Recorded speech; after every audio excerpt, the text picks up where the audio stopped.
डांट फटकार कर भी जो अपने भाई को निभाते हुए अपने जान पर खेल गया, वह था बड़ा भारी सुरमा योद्धा कुंभकर्ण।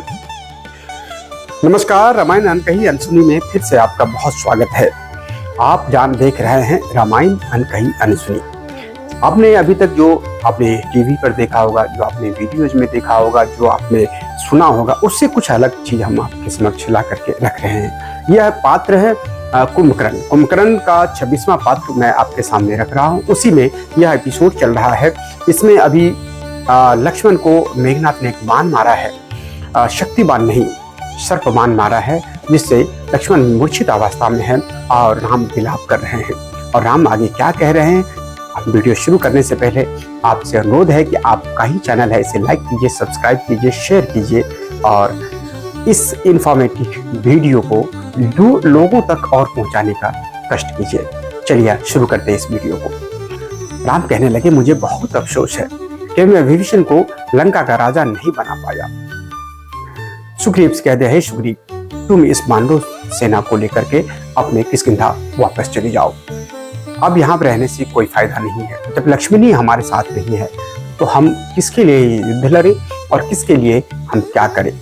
जैसे सीता पत्नी तो पुनः मिल जाएगी, लेकिन सुख दुख में साथ देने वाला भाई दोबारा नहीं मिलेगा। यह सब देखकर सुनकर तो विभीषण की आंखों में आंसू छलछलाए। विभीषण भी रोने लगे और यह रोना कल्पना चल ही रहा था कि इतने में सब देखते हैं कि एक अपने लंबे लंबे चौड़े पंखों से धूल धाकर उड़ाता हुआ एक गरुड़ वहां पर आ पहुंचा है। उनका आना था कि राम लक्ष्मण के देह में धसे हुए सब सर्पीले बाण एक एक करके निकल बाहर हुए और राम लक्ष्मण भले चंगे होकर उठ बैठे। अब तो सारे बानर बड़ी उमंग से उछलते कूदते नाचते हुए गरजते हुए सब झूमने लगे।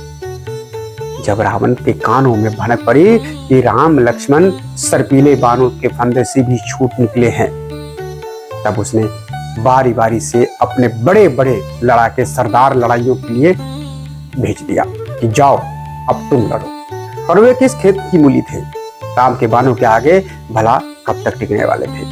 वे सब के सब लड़ाई में काम आए, सबके सब खत्म हो गए। तब रावण ही बहुत से राक्षसों और सूरमाओं के साथ लड़ाई के लिए मैदान में जा उतरा। पहले तो सुग्रीव ही उनसे मोर्चा ले लिया, पर सुग्रीव के अचेत होकर गिरने पर लक्ष्मण और उनके सामने आ डटे। रावण ने लक्ष्मण को देख लक्ष्मण पर ऐसा बरसा, ऐसा बाण खींचकर चलाया कि लगते ही लक्ष्मण अचेत होकर धरती पर धड़ाम से जा गिरे। रावण उन्हें उठाने तो चला, पर वे उनके लाख उठाए भी नहीं उठ पाए। तभी हनुमान ने आकर रावण की छाती में ऐसे धमाके के साथ मुक्का जरा कि उसे उठा के पटक दिया। वह दूर जाकर गिर गया। फिर वे लक्ष्मण को उठाने के लिए उठाकर राम के पास लेकर चले गए। रावण उठकर अचंभा होते हुए उसे देख रहे हैं, जिस लक्ष्मण को मैं नहीं उठा पाया, ये छोटा सा बानर आकर उसे उठा करके लिए जा रहे हैं। हनुमान लक्ष्मण को लेकर के राम के पास पहुंच गए। जैसे पहुंचे वहां पर लक्ष्मण सचेत उठे। तब राम ही रावण के सामने जा डटे। कहा, लक्ष्मण तुम बैठो, अब मैं देखता हूँ तुमको, तब तक तुम आराम करो। उसके बाणों की मार से जब रावण का रथ, उसके हथियार और मुकुट चूर चूर होकर धूल में जा सने, तब राम ने उसे यह कहकर छोड़ दिया कि जा, तू थक गया है, अब तेरे हाथ में हथियार भी नहीं है, इसलिए तुझे छोड़े देता हूं, अब तुम जा, कल लड़ाई लड़ेंगे तुमसे। रावण झट वहां से उल्टे पैरे भरकर 10 मुंह लटाए लंका में जा तुका। अपने इस हार से रावण का जी धुक धुक कर रहा था और उसने जैसे तैसे सोते हुए कुंभकर्ण को जाग उठाया।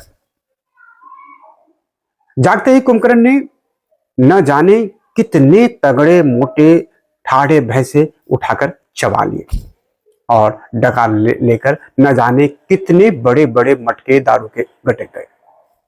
और उठाने का भी एक प्रक्रिया बड़ा लंबा चला, वो एक अलग एपिसोड बनेगा। अभी आपके सामने ये लेकर के आ रहे हैं। कुंभकर्ण के लिए ये सब क्या था, ऊंट के मुंह में जीरा। ये सब सटक और सुड़क कर वह हाथ मुंह पोंछ कर रावण के पास पैर धरते ही देखता है कि 3-4 चाटुकार उसे चंग पर चढ़ाई दे रहे हैं। हाँ जी करते हुए टुकुर सोहलाती चापलूसी करते और उसके तलवे सहलाते हुए दूर की हाँक रहे हैं, दूर की कौड़ियां ला रहे हैं। यह तो देखकर कुमरन का माथा ठनका और आग बबूला हो उठा। उसने तमक कर कह उठा, ये सब क्या है?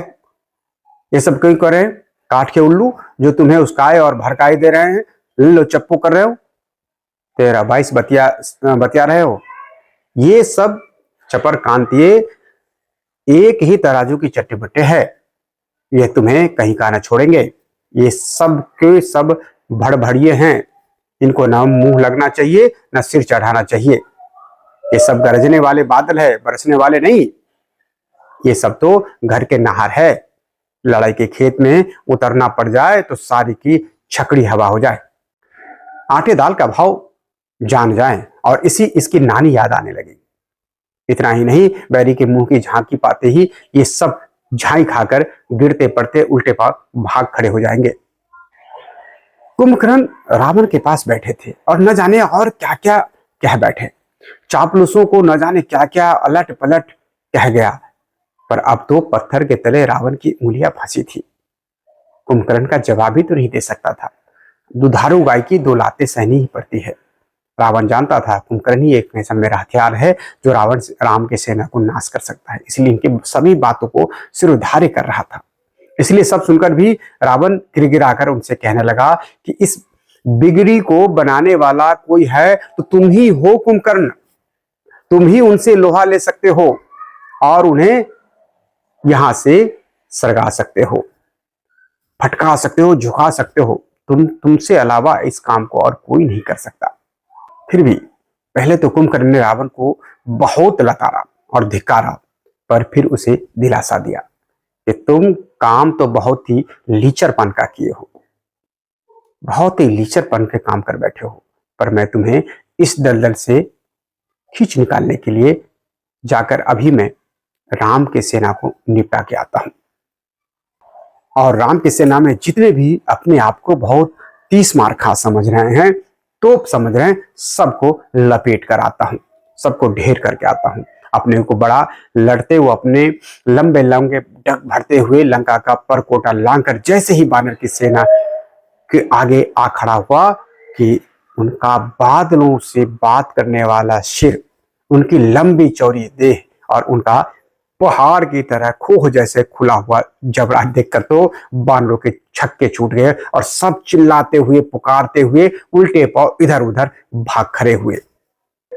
उस आपाधापी भागा दौड़ी ठेलम ठेल भीड़ भड़ाक धराम धुक्के और रेलम पेल की भगदड़ में किसी को किसकी सुध नहीं रही। कौन कहां है कोई नहीं एक दूसरे को जाना।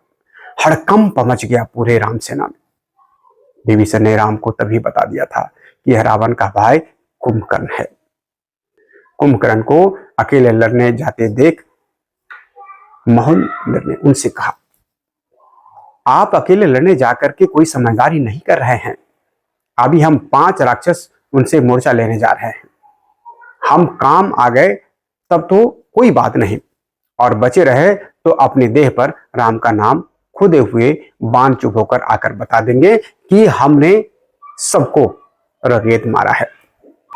महोदर की बात सुनकर कुंभकर्ण उसे बहुत डांट पिलाई और अकेले ही लड़ाई के लिए निकल चला। कुंभकर्ण को आते देख और उसकी तीखी मार से घबराकर जब बानर की सेना तितर बितर हो चली, तब अंगद ने ज्यों त्यों करके सबको लौटा बुलाया, सबको समझाया।